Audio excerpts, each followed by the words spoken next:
curso de Comunicação Social da Unisc realizou uma viagem para São Paulo, onde os acadêmicos tiveram a oportunidade de ver de perto a produção do programa Altas Horas e da redação do jornal Folha de São Paulo. O grupo, composto por professores e alunos da Unisc, acompanhou a gravação do Altas Horas no dia 2 de junho. Os estudantes puderam observar o processo de produção e a organização antes da entrada ao vivo do programa. Eu acho que o que foi importante é conhecer o processo de perto, né? Porque pela TV tu tem e também pela academia tu tem uma mera noção do que é. E tu tá lá dentro é completamente diferente. Tipo, a noção, por exemplo, de estúdio. Tu tem a impressão que o estúdio é bem maior.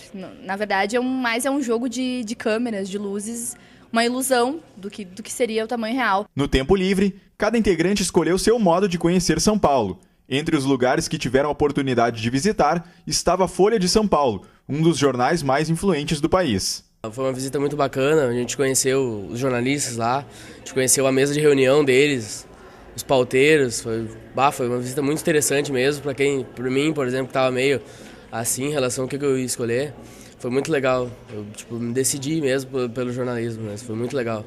O grupo retornou no sábado, 4 de junho, mesmo dia em que as gravações foram ao ar. A professora acompanhante Evelyn Guerrin conta de que maneira a viagem acrescentou para a graduação dos alunos.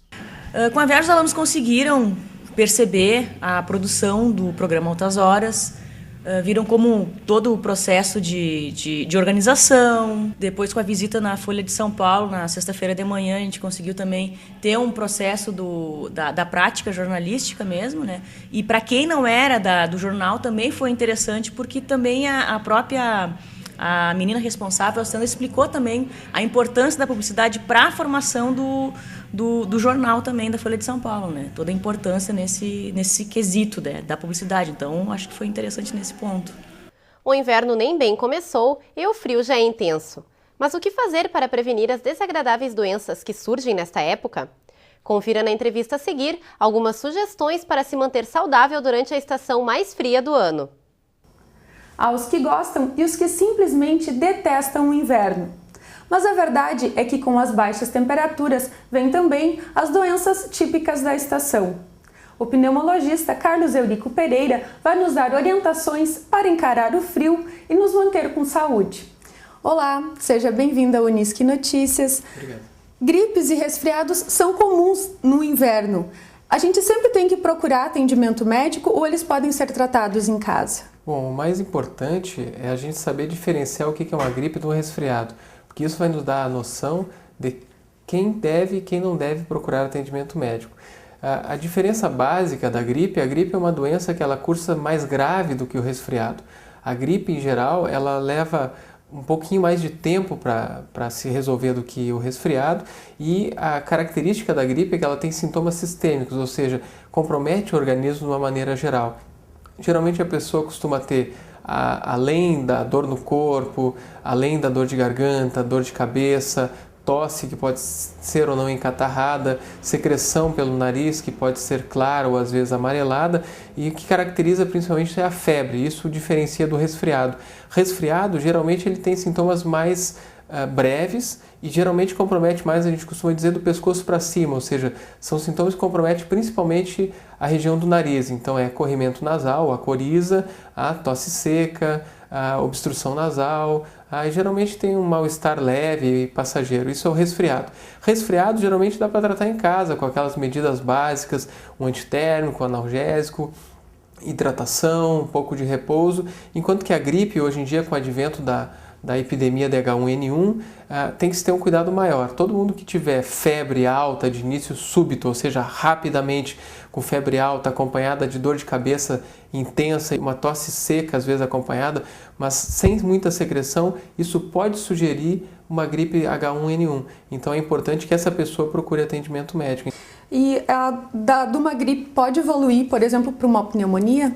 Sim, principalmente em idosos e crianças, que são os grupos que têm maior vulnerabilidade, a gripe ela pode evoluir para um caso mais grave. Por isso a importância da vacinação contra a gripe para todas as faixas etárias. Geralmente, em 2/3 dos casos, os episódios gripais evoluem com sinusite, apesar que a maior parte deles pode melhorar sem tratamento específico. mas alguns necessitam utilizar antibióticos. E também a gripe pode evoluir na sua forma mais grave para uma pneumonia, que pode ser causa de óbito, principalmente em idosos. Existe risco em fazer exercícios físicos no inverno? Na verdade, o cuidado do exercício físico no inverno é em relação à exposição ao frio, né? Principalmente a pessoa que tem rinite, ela acaba respirando muitas vezes durante o exercício pela boca, e esse ar frio, quando ele entra nos brônquios, ele acaba roubando tanto calor quanto umidade dos brônquios, e isso pode ser o fator desencadeante para o broncoespasmo. Então a pessoa acaba fazendo a crise de broncoespasmo, ou crise de asma, ou crise de bronquite, caso ele tenha uma dessas doenças, desencadeado pelo frio. Também é importante no exercício no frio, que por causa daquela vasoconstrição. Isso pode propiciar, se a pessoa fizer exercício vigoroso, um dia muito frio, pessoa que tem a suscetibilidade pode vir a ser o desencadeante de uma angina ou até mesmo do infarto. E para os asmáticos, o que é mais prejudicial, o frio ou a fumaça de lareiras e de fogões a lenha? Na verdade, o frio, eu costumo comentar com as pessoas, a gente não tem como evitar o frio onde a gente vive. Então a gente tem que conviver com ele da melhor maneira possível. E como é que a gente pode fazer isso? Primeiro, o asmático, o bronquítico, a pessoa que tem DPOC, ela tem que procurar o médico para fazer a prevenção. A fumaça, seja do fogão a lenha ou da lareira, nessa época de frio, muito usado aqui no sul, ela é a principal causadora de poluição ambiental do ambiente interno. Tem que ter um cuidado. Toda vez que se queima lenha, ocorre a disseminação no ambiente interno de material particulado, que é a poeira do que fica no ar propriamente dita. Para finalizar então, quais as dicas para se manter aquecido e prevenir as doenças? Na verdade, o mais importante nessa época é a gente pensar o que eu posso fazer para prevenir. Então, a vacinação contra a gripe ela é fundamental. Manter as extremidades aquecidas também, porque que acontece?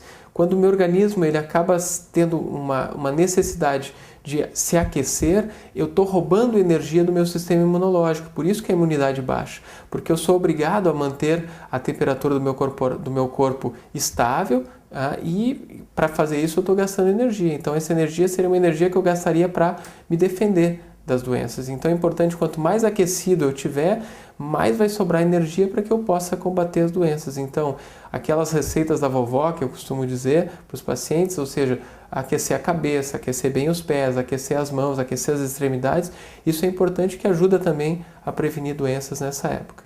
Tá ok. Muito obrigada pelas suas informações. O Unisque Notícias de hoje fica por aqui. Até a próxima edição.